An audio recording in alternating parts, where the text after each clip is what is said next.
Bonjour, bonjour. Alors, j'ai publié un article ce matin sur comment avoir confiance, qui croire, grosso modo, comment je peux savoir si je peux faire confiance à quelqu'un, à ce que j'entends, à une nouvelle, etc. Et la conclusion, alors c'est un peu spoiler, mais la conclusion, c'est grosso modo, c'est d'avoir foi en soi. C'est qu'au final, derrière ces apparences, derrière cette notion de confiance, cette notion de croire, on a un système de croyance qui finalement repose sur quoi? Repose sur le fait d'avoir la foi en soi. Alors pour quelqu'un qui vient du monde de l'informatique, du côté rationnel cartésien de la vie, parler de foi, c'est un peu bizarre. Donc bien sûr, je ne parle pas de dogme religieux, mais d'avoir cette foi, se dire tiens, j'ai envie de croire en moi, cette confiance en soi, tout ce qu'on peut mettre derrière, finalement, ça tient à pas grand-chose. C'est vraiment une confiance dans notre capacité à prendre des décisions qui vont dans le sens pour nous. Et cet après-midi, je me suis rappelé une expérience que j'avais fait, un exercice que j'avais fait en webinaire avec un petit groupe de personnes.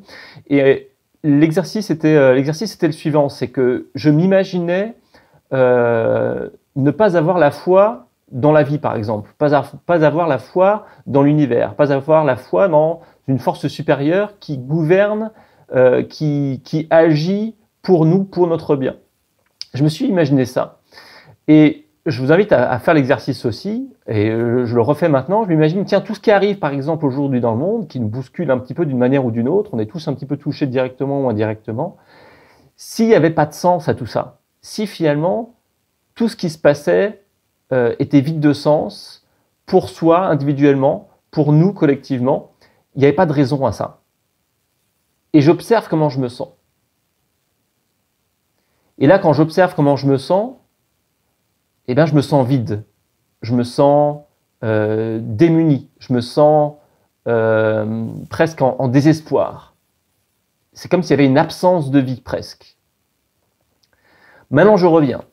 Je reviens à une croyance, je me dis, voilà, j'ai envie de croire que derrière tout ce qui se passe dans la vie, il y a un sens à tout ça. Il y a une intelligence que je ne comprends peut-être pas.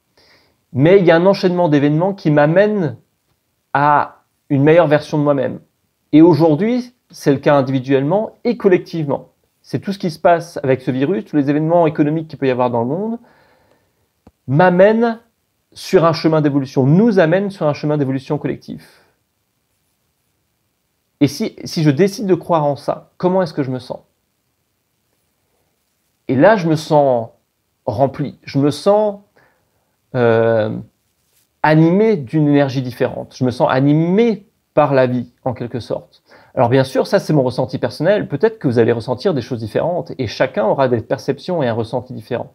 Ce qui compte, c'est pas la conclusion et c'est pas ce que je ressens moi, c'est ce que vous ressentez vous. C'est qu'est-ce que vous ressentez quand vous décidez de croire, d'avoir la foi en quelque chose. Et il est là votre guide, il va être là votre compas intérieur qui va vous permettre d'avancer et de garder espoir, de garder la foi, d'avoir cette foi en vous. Voyez ce qui résonne pour vous, voyez quel est votre ressenti, voyez ce qui vous fait vous sentir en vie, quand vous sentez cette énergie de vie en vous. C'est ça qui va vous guider dans les décisions à prendre, dans ce à quoi vous pouvez croire ou non, et notamment vous-même.